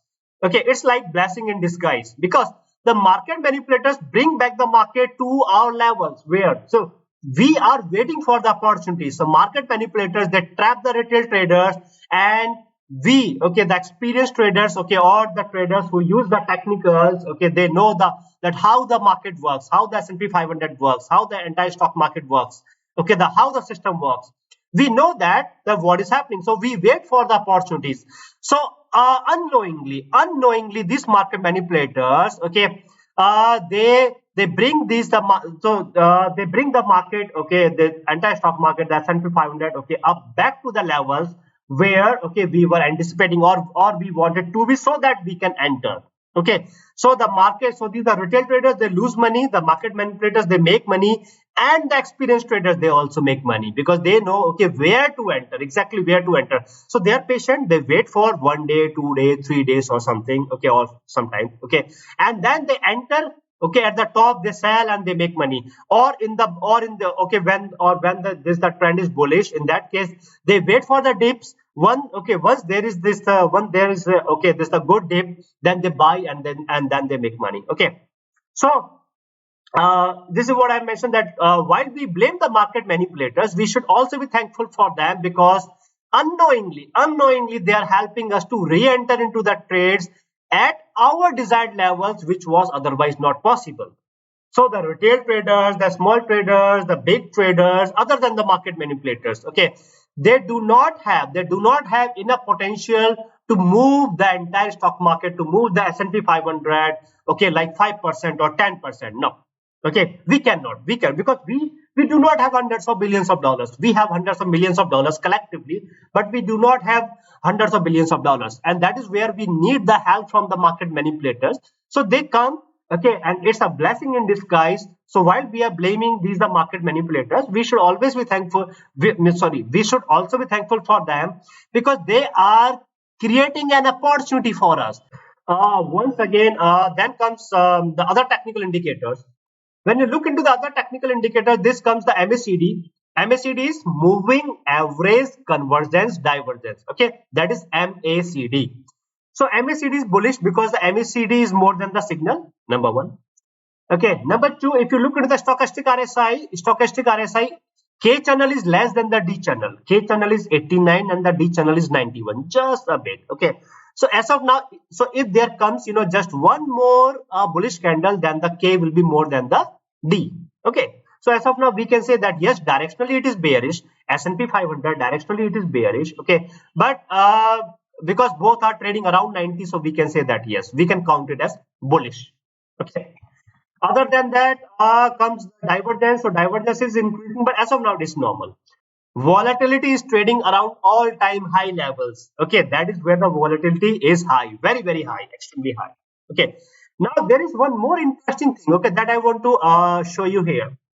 If you notice, particularly in case of the MACD, okay, whenever the divergence increases, see what is MACD? MACD is moving average convergence, divergence, right?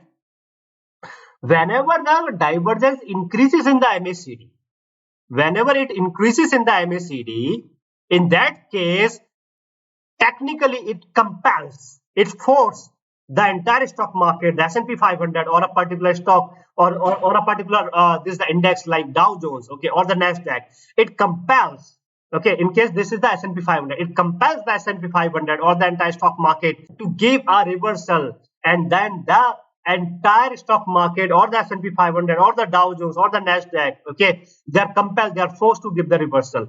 When you see that the divergence is happening bearish, then you will see a reversal bullish. Then you will see a bullish reversal. Whenever you see that the divergence is happening bullish, then you will see a bearish reversal. Okay, so do not forget that the divergence is increasing in the MACD. Okay, so if there comes like one or two more bull candles, the divergence will increase to the noticeable this the levels, and that will compel, okay, after just one or two candles it will compel the S&P 500 to come down. So guys, now what we have seen that the SP500 is bearish through the Ichimoku cloud. The SP500 is bullish through the Bollinger Band. SP500 is neutral through the moving averages. SP500 is bullish through the MACD. SP500 is bullish or neutral through this the stochastic RSI. So we can see that there are more technical indicators that are supporting the bull trend, okay, as compared to this. So now we can see clearly that there are more technical indicators that are supporting the bulls, okay, than the bears. This means that yes, we can anticipate, okay, an upward movement in the S&P 500, in the entire stock market, in the Dow Jones, okay, and in the Nasdaq.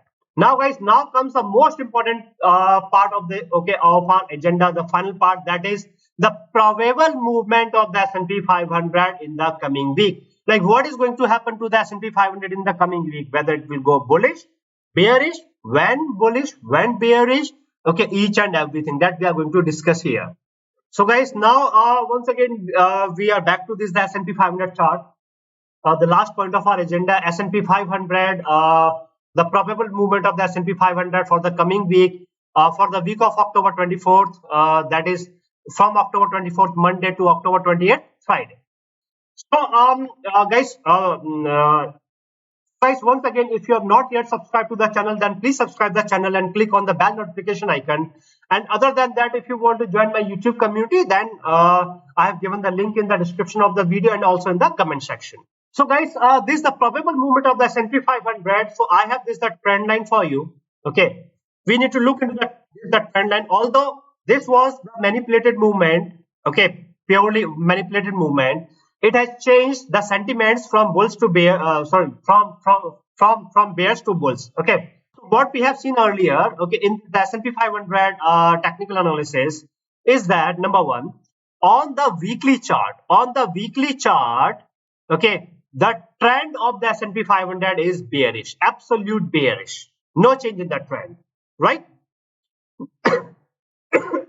Number two, on the daily chart of the S&P 500, okay, that was the fifth point of our agenda. What we have seen through the technical analysis, that the S&P 500, okay, it is bullish, not absolute bullish, not heavily bullish, okay, it is just bullish, just means barely bullish, okay, means it is not bearish, it is barely bullish, okay. So what it indicates that in the coming week, okay, if there comes a bullish movement, and if that bullish movement, okay, if it is sustainable, in that case this the barely bullish, okay, it will convert into the short term bull trend, okay, and it will convert into the short term bull trend provided that there is a crossover in the moving averages. Yes, the crossover in the moving average. So when we look on the Dow Jones chart, this is the chart of the Dow Jones. So what you are going to notice on the Dow Jones chart, looks like that the moving averages will be able to cross over in maximum of 2 to 3 days. Maximum of 2 to 3 days, provided that the Dow Jones is moving up and it is sustaining. However, okay, the technicals in the Dow Jones are saying that if on Monday, if it moves up, then it will create a situation where the technicals will be saturated and it will force the Dow Jones to come down. If the Dow Jones come down, that this moving average, okay, that was supposed to come more closer, okay, they can further hold. Okay, means they will not come closer, rather they will hold. So the Dow Jones, the picture is more clear as compared to the SP 500, okay, or this the Nasdaq, that on Monday itself, okay, when this moves up, and most likely we can see, okay, a gap up open on Monday, okay, or irrespective of this the open, we can see an upward movement. When that happens, okay, then the technicals on the Dow Jones will be saturated. When the technicals will be saturated, they will force the Dow Jones, the S&P 500, the Nasdaq, and the entire stock market to come down. When it comes down, then we will have to see that by how much percentage it is coming down. Okay, what is the intensity, okay, of this downward movement? Based on that, okay, we will see that whether these moving averages are coming closer or if they are holding. Okay, if they are holding and if it comes down, and then comes the Tuesday. If Tuesday also, okay, although Tuesday after market, yes, after hours, okay, we are anticipating this, the market to go like crazy, volatile. Okay, if on Tuesday, if it further comes down, then this moving average that was supposed to cross over, they will not cross over. They will not come, okay, this closer to each other. And if even for 1%, if the Microsoft, okay, it is the Microsoft and the Google, okay, the Alphabet, okay, they are going to post their earnings. If the earnings comes average or bad, in that case on Wednesday it will further come down and it will form a slip. Okay, again the slip, okay, whether the slip will form or not, as of now we cannot confirm, we cannot say. We need to wait for at least for Monday, closing of this the Monday. Okay, we need to wait for this the closing on Monday, then only, okay, we can say, or probably closing on Tuesday, then only we can say that whether the slip is going to form or whether the crossover will be there. If there will be a crossover, then it can go short-term bull trend. If there will be a slip, then everything will come down heavily, and it will, this time it will come down to 3,300 or 3,400. Okay. So anyway, so we were talking about this probable movement of the S&P 500. So these things are clear. Sorry guys, I forgot to share this information with you. Okay, this is very important information. So if you want to participate, or if you want to join my YouTube community to trade safe, okay, and to make money most of the times, in that case, I have given the link in the description of the video and also in the comment section. So once you click on the link, then you will see, okay, this is my YouTube channel page. On this the YouTube channel page, okay, there is this the community section. So once you join my YouTube community, then you have to come to this the community. You need to click on the community. All of the updates, each and everything is there in the community. Okay. Now, in order to join my YouTube community, there is this the join button, JOIN join button. Okay. So when you click on this the join button, then you will see that there comes this the pop-up. In this pop-up, there are two options. Okay, one is the only one midweek update and the other one is the all midweek updates. So what is this the midweek update? The midweek update means the daily analysis of the S&P 500. Only one midweek update means that you will get the analysis of the S&P 500 only on Monday, every Monday. But if you opt for this the all midweek updates, in that case, you will get the daily analysis of the S&P 500 from Monday to Friday, Monday, Tuesday, Wednesday, Thursday, Friday, each and everything. So you will get, okay, like these the updates each and every day. Okay, you will get the daily update, pre-market update, final update, each and everything, right? Now, if you notice that, okay, that these are my YouTube community members, okay, that my YouTube community members, most of them, more than 97-98% of them, okay, they have opted for the all midweek updates. So my YouTube community members, they have opted for the all midweek updates. So when you opt for the all midweek updates, you will get the daily analysis of the S&P 500 from Monday to Friday. And whenever you want to join, I have given the link in the description of the video and also in the comment section. And other than that, guys, once you have joined, then you need to visit my channel and click on the community section, and you will find all of the updates there.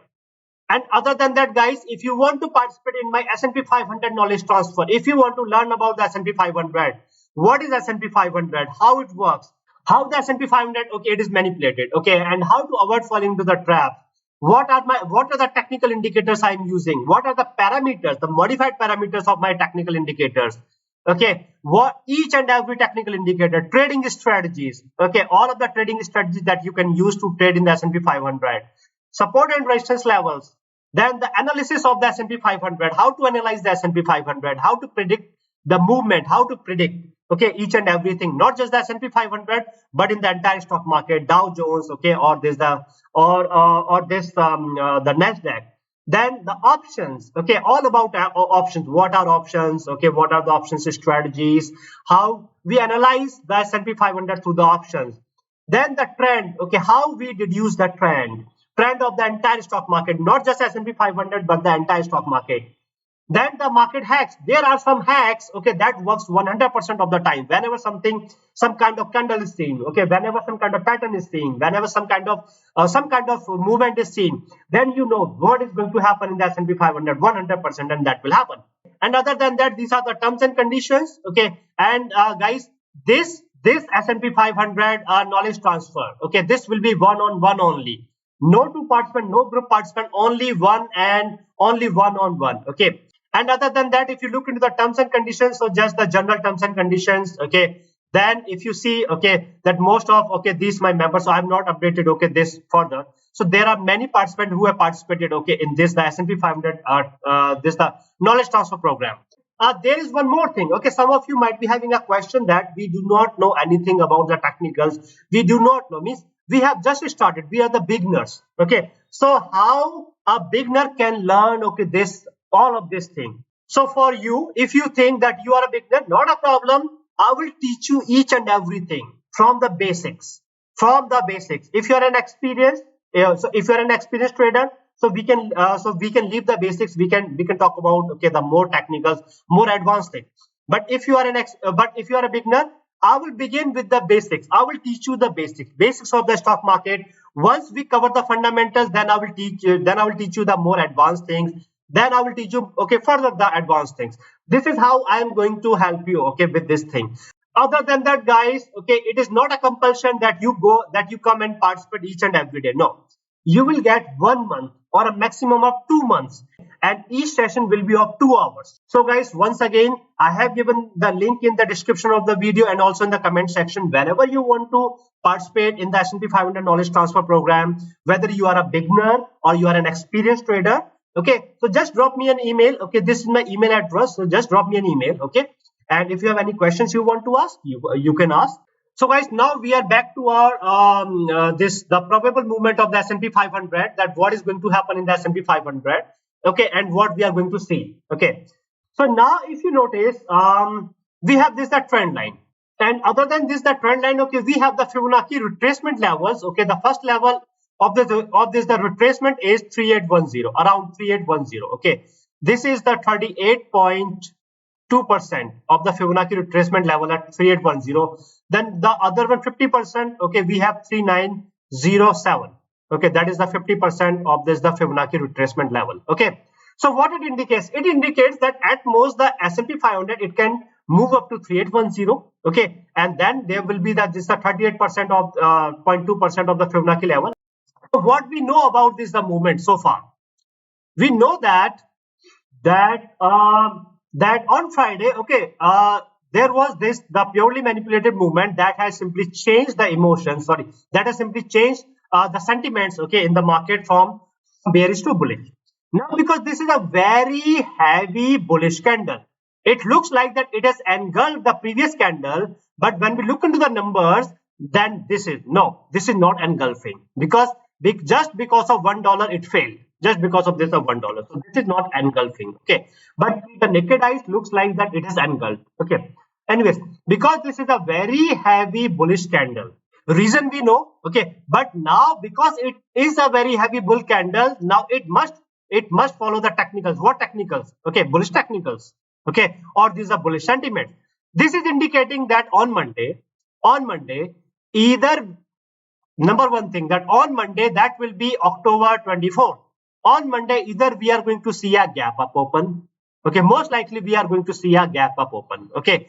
Okay, or number two, irrespective of the open, the S&P 500 and the entire stock market, the Dow Jones, the Nasdaq will move up. So irrespective of the open, at first, I'm not saying that like intraday, okay, or like on Monday it will moving up, and this up. No, I am saying that the initial movement, gap up, this is initial, okay, or this upward movement, this is again initial. So initially you can see that irrespective of open, the S&P 500 it is moving up. Now comes the most important part, and that is the trend line. After hitting the S&P 500, so after hitting this the trend line, okay, there will be very heavy chances that because this will be the third hit on the trend line. So technically, as per the principle, it should come down. It should fall. It should come down, right? So this is where, okay, it hits this the trend line and it comes down, right? This is the principle.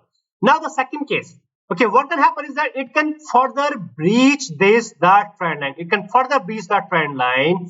It can move up, and it can move up to what? It can move up to the zone of 3790. What is the zone of 3790? 3780 to 3800. This is the zone of 3790. Okay. Now, most likely because this was a heavily manipulated candle, and there is a trend line. So the market manipulators, they know what you are thinking. They know that you are thinking that the S&P 500, it must come down from this trend line, right? This is as per the principle. So what they can do? They can simply alter this, okay, this kind of means these sentiments, okay, or this is the thinking. They can even push the S&P 500 up, the S&P 500 up to what level or to what zone? To the zone of 3790. That is from 3780 to 3800. Now, just after 3800, we have the 3810. Approximately that is 3810, or I need to see, or 3807, or maybe 3805. Okay, that is the 38.2% of the Fibonacci retracement level. That means that around somewhere around 3800, 3805, 3810, there it is going to hit the Fibonacci retracement level, the zone of 3790, and this the trend line itself. These three factors, 1, 2, and 3, these three factors are going to create a heavy resistance for the S&P 500. This means that this upward movement that we are going to see, okay, this upward movement can be restricted initially to this the trend line. Okay, where is this the trend line?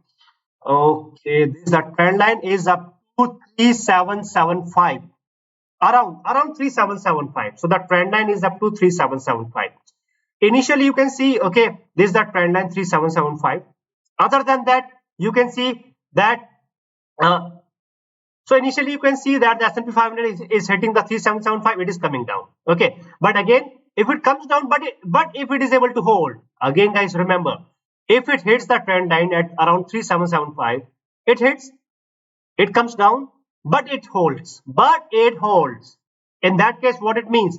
In this case, it means that most likely it can further see a bullish retrace towards what? Towards the zone of 3790, towards 3800 or 3810. And guys, other than that, there is one more problem. On Monday itself, the technicals of the Dow Jones, the technical indicators of the Dow Jones will be saturated. What technicals? The stochastic RSI, the Bollinger Bands, okay, and this is the divergence. They will be saturated because the Dow Jones will be moving up. Okay, initially, not just Dow Jones, but the S&P 500 and the entire stock market, it will be moving up, right? So with this, the initial upward movement, the technicals of the Dow Jones will be saturated. Okay, and when the technicals are saturated, this means that the technicals will compel the Dow Jones, the S&P 500, and the Nasdaq, and the entire stock market to come down intraday. So this further confirms our theory that because of these the 1, 2, 3 factors, okay, this is the zone, then this is the trend line, then this is the 38.2%. Now the fourth factor is the Dow Jones itself, the technicals of the Dow Jones.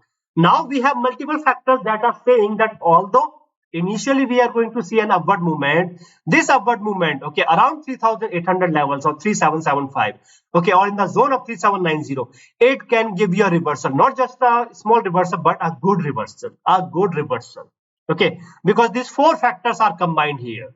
So on Monday, this movement should be limited, okay, not unlimited like 5 or 6%, but limited, okay. Or if we count that if it moves up, okay, from the previous lows in the S&P 500, then it will be like up to 3.5% of approximately 3.5%. So that is enough. That is enough.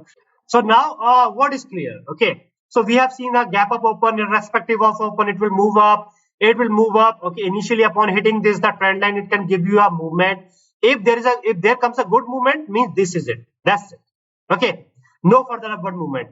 If there comes a movement, but that with that movement, if the S&P 500, okay, if it holds, in that case, we can further see an upward movement. Okay. But this upward movement, it will be limited to the zone of 3790, right? So, because of these four factors, okay, we are anticipating a fall. I'm not saying 4% fall. There may be 4 to 5% fall, or there may be like 0.5% fall. There may be 1.1% fall, or there may be 0.2% up. Okay. Now comes one more interesting thing. Okay, and I think the market manipulators. Okay, they have already considered this thing, and they know okay, what to do.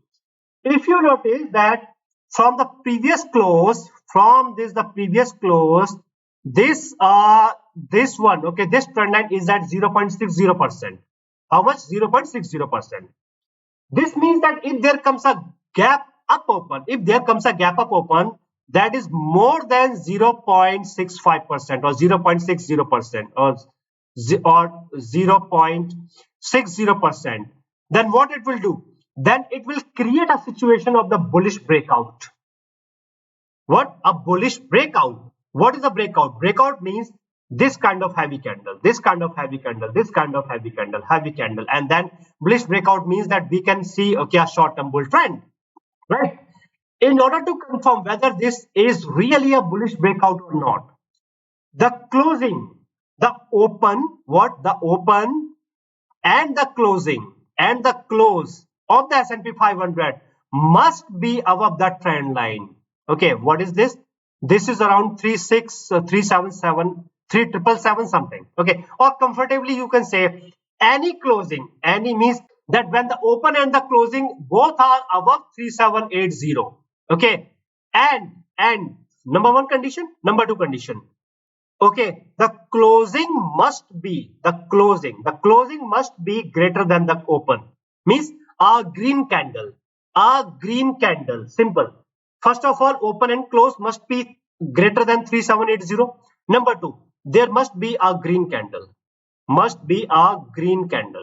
Okay, when these two conditions are satisfied, okay, when these two conditions are seen, it will be considered as the bullish breakout. Okay, this means that on Tuesday we can see, okay, a further upward movement, or initially Tuesday it can come down, it can hit the trend line, it can further, means simply a bullish movements. That's it. This is the technical. This is through the technicals. But again, guys, whatever I'm telling you that this is bullish based on the technical. So I am bullish and bearish based on my technical. Other than that, guys, once again, do not forget, even though there will be a short-term bull trend, it is not going to change the trend of the S&P 500. That is the bear trend. Through the weekly technical analysis of the S&P 500. If you have skipped that part, the weekly technical analysis of the S&P 500, then watch or rewatch. I have clearly mentioned that why there is a bearish trend in the entire stock market, in the S&P 500, Dow Jones or the Nasdaq, through the technicals. There is one more thing with this upward movement, and that is, if it breaches, okay, like let's say, okay, there comes this the bullish breakout. In that case, this bullish breakout, it will be moving towards what? Towards the zone of 3840.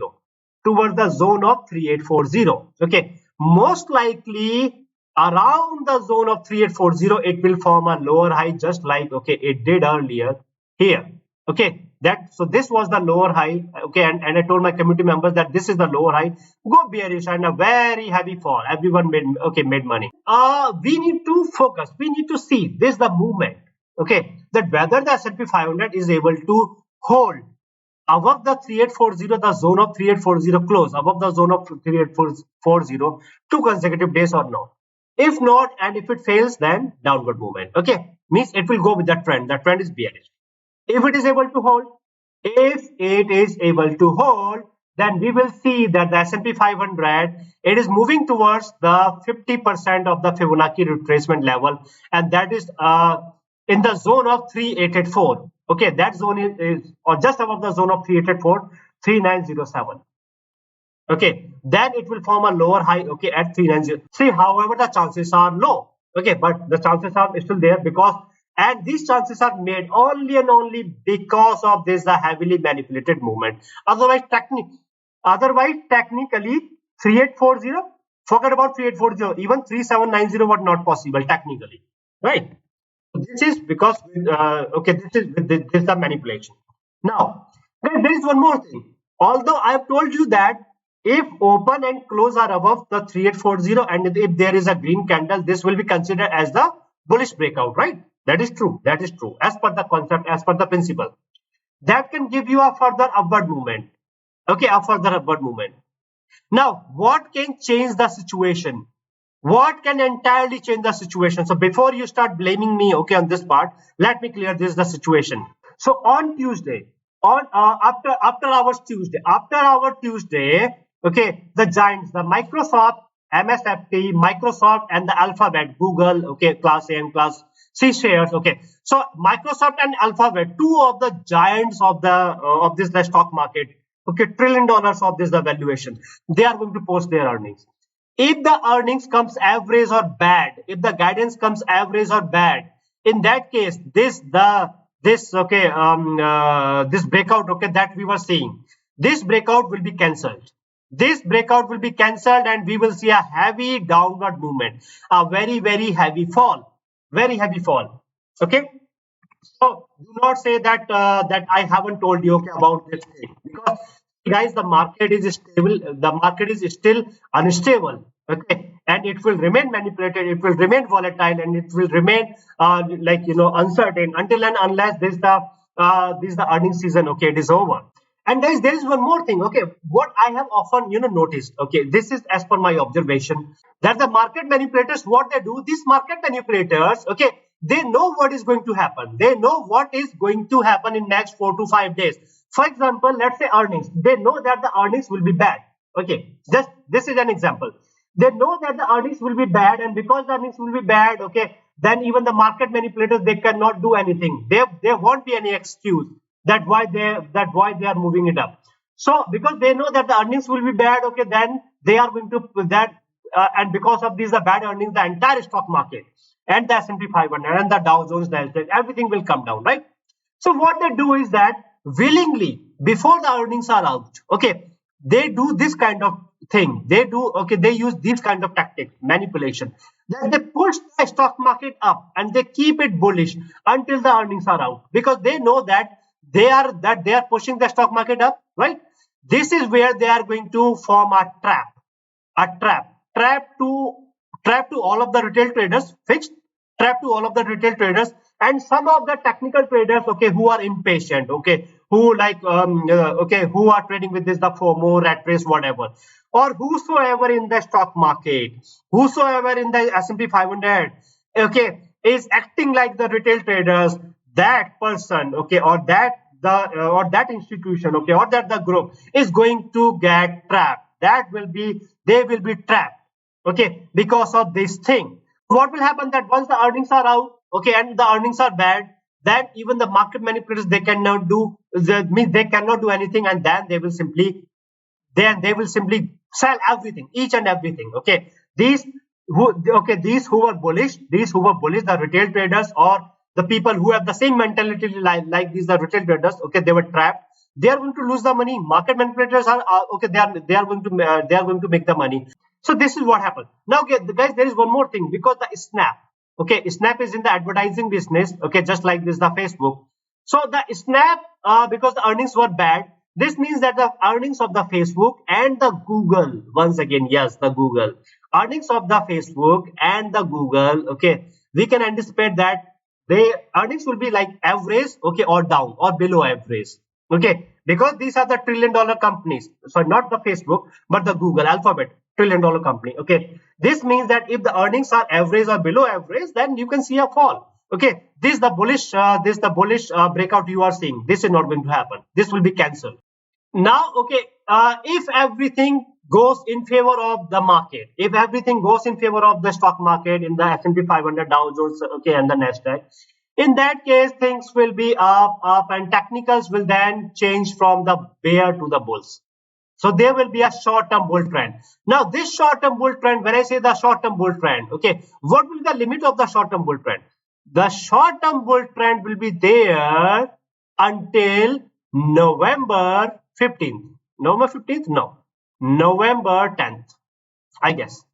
Okay. There is no limit. In terms of the limit, you can say 3935. Okay. But you need, but I'm giving you this the date. Okay, November 10th or 15th. See, probably on November 15th, the Feds will raise the interest rates by 75 bps because the inflation, okay, it is not coming down.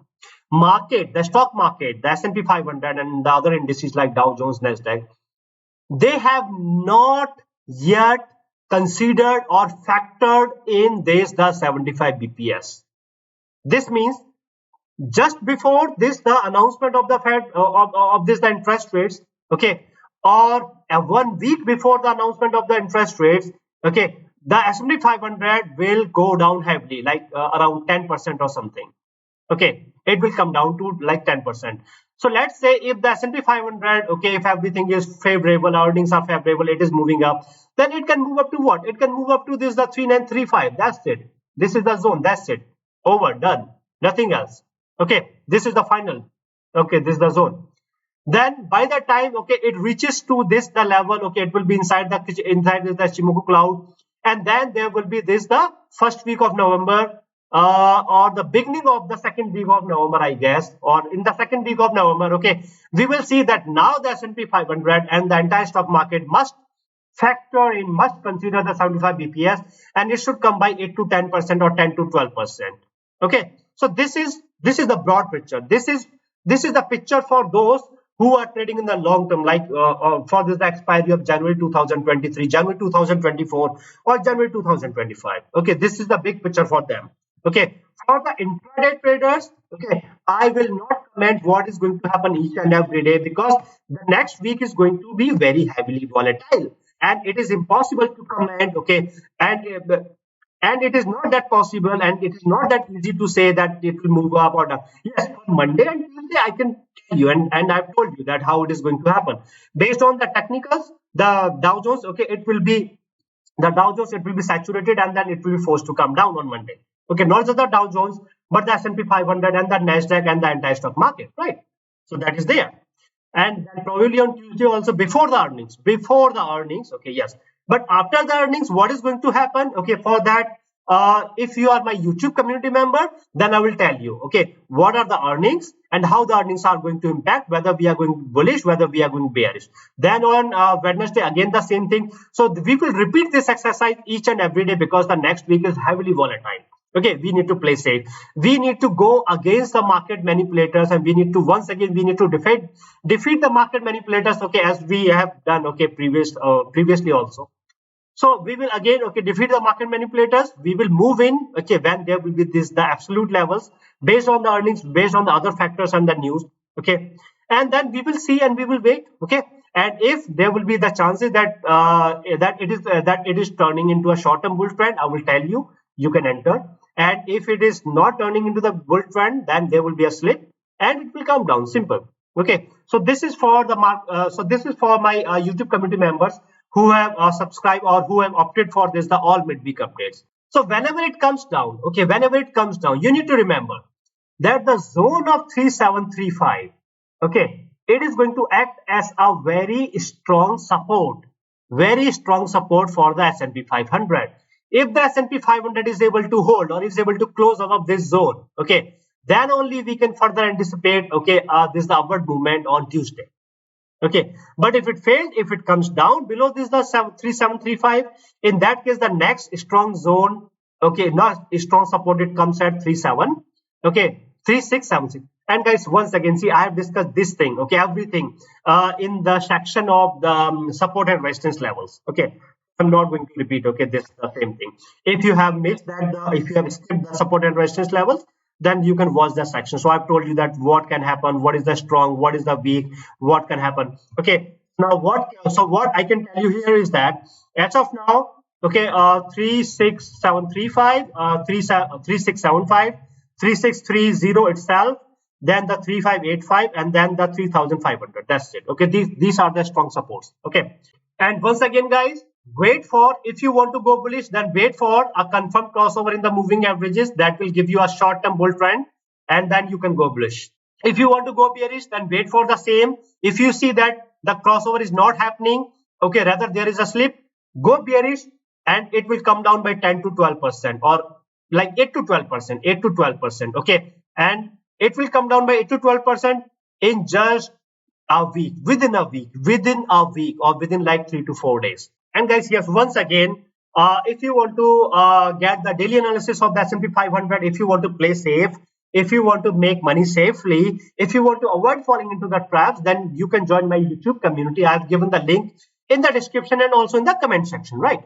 And other than that, if you want to learn about the S&P 500, if you want to learn the strategies, the hacks, the movement analysis, each and everything, then you can participate in my S&P 500 knowledge transfer program. And guys, yes, once again, if you have liked this video, then hit like, okay, and if you have any questions that you want to ask, then write your questions in the comment section, and I will answer your questions in the comment section. And guys, once again, with the comments, see, when the stock market is in the session, when the S&P 500 is in the session, okay, then my priority is to help my YouTube community members, because my YouTube community members, okay, so we have a comment section. This comment section, okay, it is open each and every day. In this comment section, okay, it is like, okay, a place, okay, where we discuss, okay, the probable movement. If the members, they have the concerns, okay, then they share their concerns, okay, or if they have the questions, okay, in that case, okay, I tell them, okay, what is going to happen, and then what is not going to happen. And then and then we have the very, very experienced traders in our group, like people, okay, who have more than 20 or 30 years of experience. So they are the part of my YouTube community. Okay, this is why, okay, this is the comment section. It contains information that is not available on the internet in any form. Okay, and then this is the summary of, okay, each and everything. So my priority is to answer the questions, okay, that my YouTube community members, okay, they ask. So I'm generally, or I'm mostly, okay, involved, okay, in that in this particular communication. Then I observe the market, then I monitor the market, and accordingly I give these timely updates to my YouTube community members. And that is the reason, okay, sometimes, okay, during the session, when some of these, okay, the subscribers who have not joined my YouTube community, when they ask the question, okay, then I may not give you, or then may I not revert back in time, okay, but after some time, maybe a day, okay, after a day, or okay, or after 2 days, okay, means whenever I get the time, okay, I will revert to your comments, okay. But again, if you have any questions, okay, please feel free to write the comments. Other than that, guys, once again, do not forget to subscribe the channel. So please subscribe the channel and click on the bell notification icon. So guys, this was my S&P 500 weekly technical analysis for the week of October 24th, 2022. That is from October 24th, Monday, to October 28th, Friday.